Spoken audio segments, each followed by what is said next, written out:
Veronica presents the AI Repertory Theatre's production of Neworld Papers. Book 1, The Historian's Tale, by K.B. Shaw.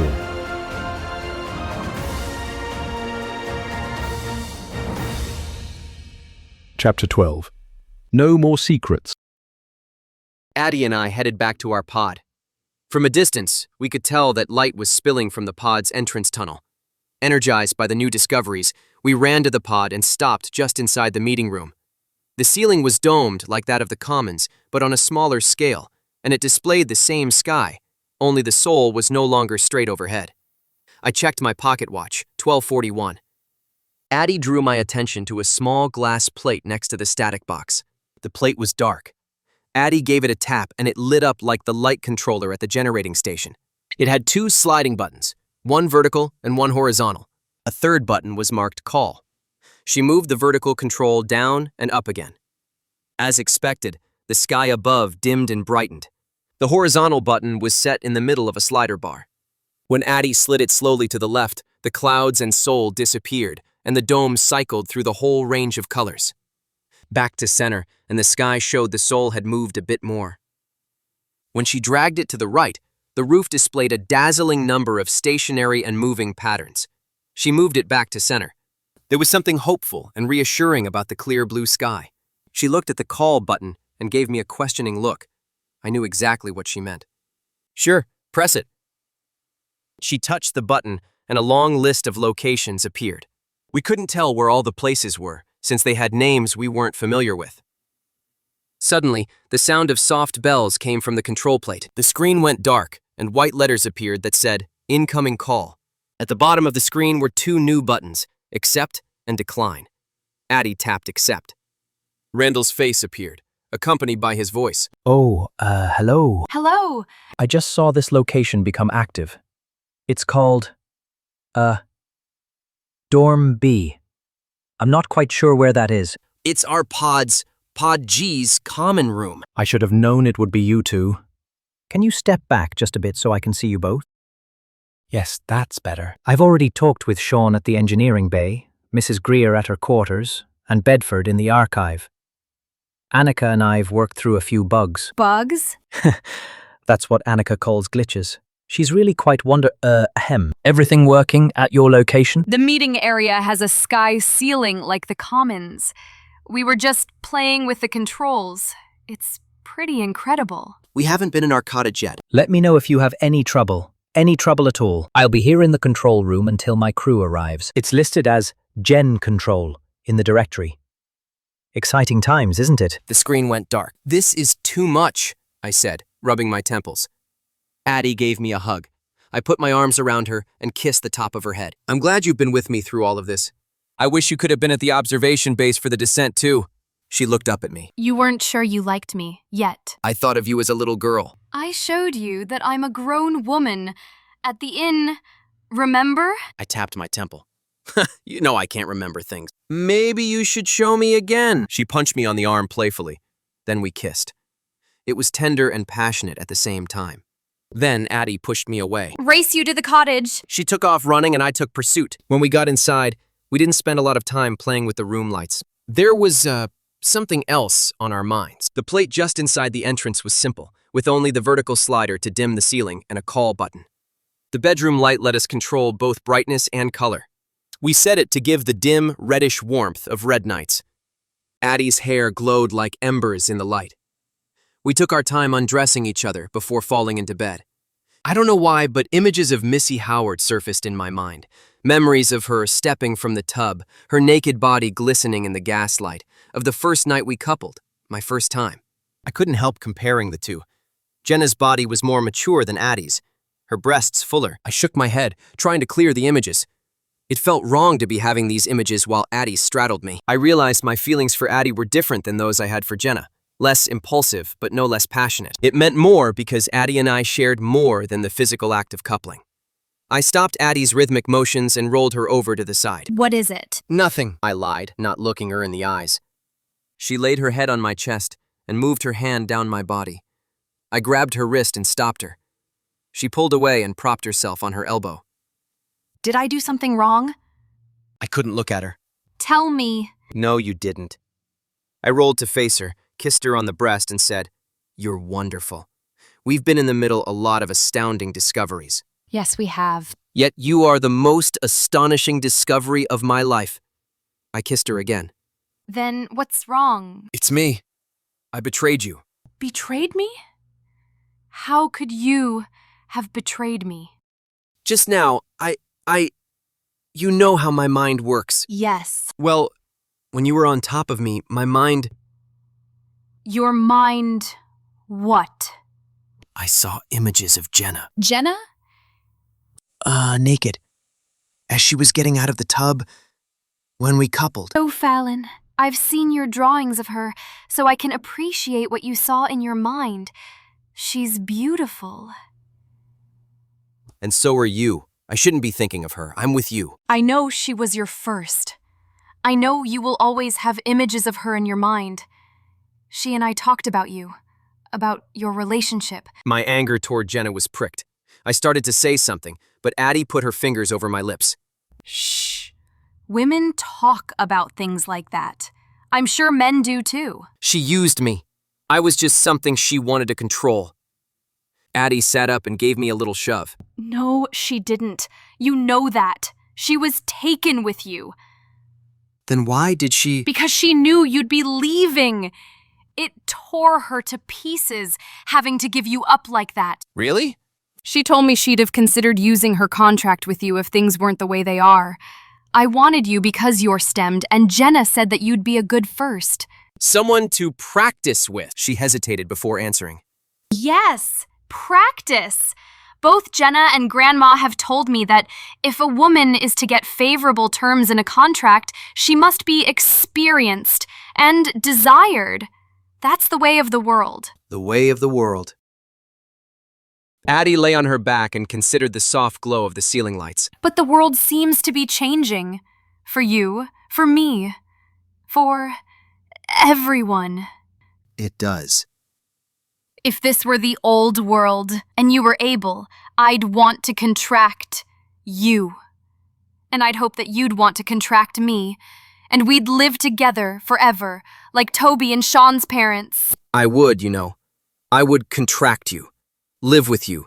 Raise our children in one household. She leaned into me and we kissed. Trouble is, I'm stemmed. We're both dead.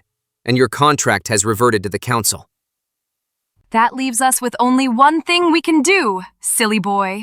What's that? She climbed on top of me again and said, Practice, practice, practice. When we headed back to the commons for supper, we saw pools of light scattered around the cavern in places we knew to be workstations and bays. Addie grabbed my arm. Stop a second. Do you feel that? Yeah, it's a breeze, A warm breeze, she added. and the air smells fresher. A wisp of pine? She smiled and nodded. She took my hand and we strolled leisurely to the commons. When we arrived, the sol was close to setting. We found Joe and Toby sitting in the courtyard, looking at the sky and talking. Toby saw us approaching and said, You know which direction the sol is set. "West," I said, verifying it with my mental image of the map of the quarters I'd seen. That's right, boyo, like our sols. But it's neither of our souls. Offered Joe. And the sky isn't the same blue as our sky. No, it's more vibrant. Then whose sol is it? I didn't have to think about it. I instinctively knew the answer. It's the builder's soul. They were a long way from home for who knows how long. Neworld wasn't going to be their home, so they made this place in their own image. Addie squeezed my hand. Earth. She said solemnly. The four of us gazed at the setting soul. Earth. Earth, said Toby and Joe as one. Home, I said and sighed at the thought. After a moment's silence, Toby said, Not to be insensitive to such profundity, Joe interrupted. Profundity? That's the longest word I've ever heard you utter, Toby.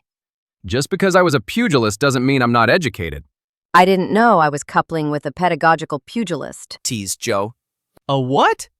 Never mind. Anyway, we were hoping to catch you on your way to supper.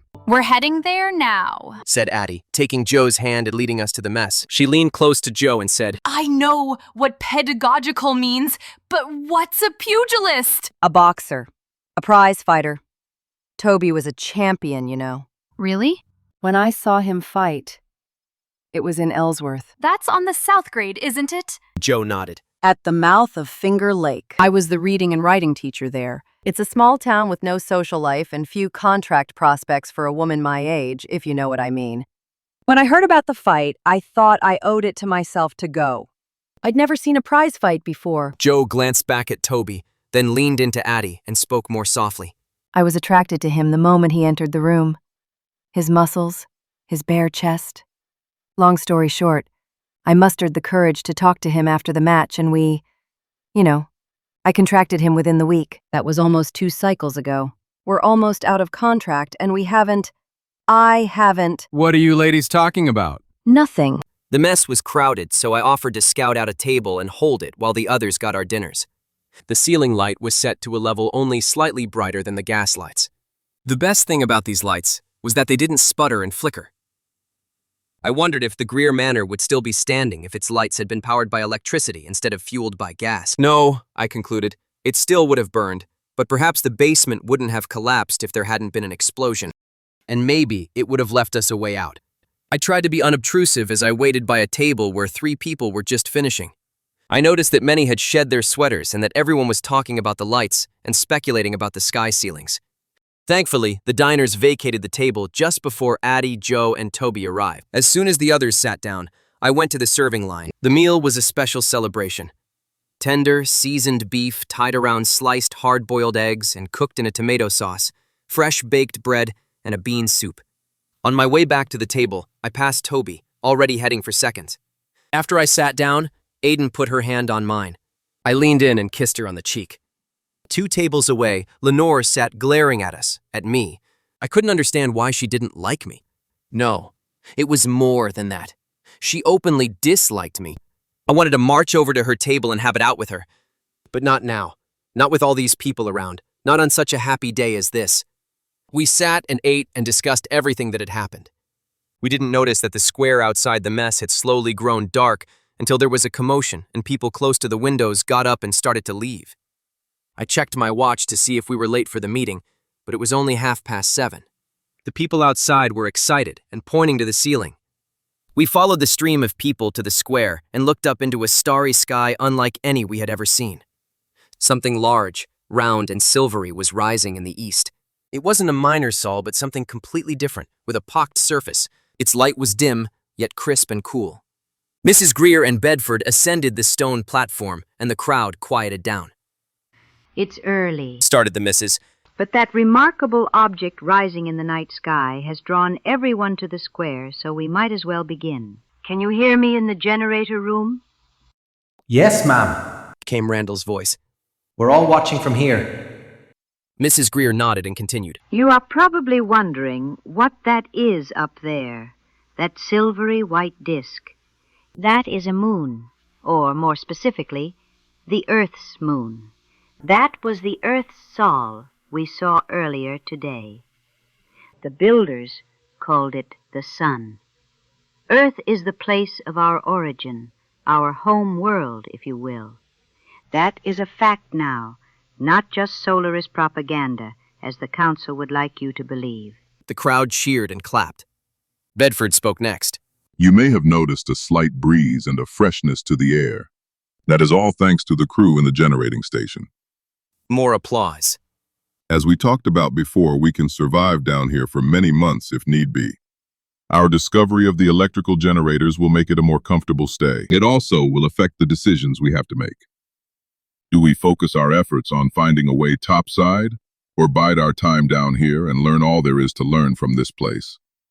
He and the missus let the people talk amongst themselves. I called out from the edge of the square. May I say something, ma'am? Please. She answered. I'm new among you, and I may be more overwhelmed than anybody here.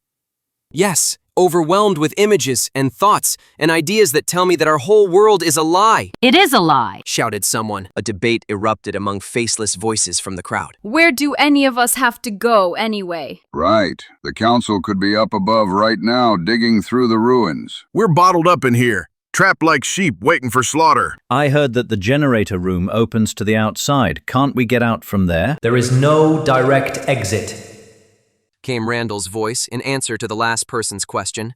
and it would be beyond dangerous to traverse the face of the rim under the falls. Even if we got out now, the council could track us through the snow and hunt us down like Skreel. An average-looking man in his 50s stepped to the front of the crowd, then turned and shouted, The council can go couple with themselves. If we all make a break for it, they can't hunt us all down. You tell 'em, Frank.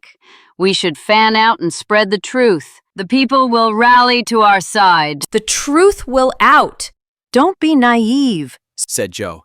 The people of Neworld are content. Look at it from their point of view. We're the dissidents here, the minority, the blasphemers. I pressed my original point. See how unsettling this knowledge is, and you are the movement. You hoped this all was true. But ask yourself seriously, what's going to happen to Neworld if we leave here, scatter to the four corners of the land, and dump our knowledge on the people all at once? I agree. We have to decide what to do with this knowledge before we leave. But we need to have all the facts before we make that decision. Can I make a motion? That's how it works, isn't it? Someone makes a motion, then we vote? Go ahead, Elizabeth. I move we postpone the decision to dig our way out of here for 3 months, until after the thaw. We have enough supplies to last that long, don't we? Yes, if we ration. Good! We can use those 3 months to learn what we can and discuss the consequences of our work. It's been moved that we sit tight down here in the quarters for 3 months. Is there a second? Second, Came Randall's voice. Okay, lads and lassies, all those in favor say aye. There was a chorus of ayes. Those not in favor say nay. The chorus of nays was equally loud. what about the other tunnel? It was Percy. Grumbling and confusion spread through the assemblage. What other tunnel?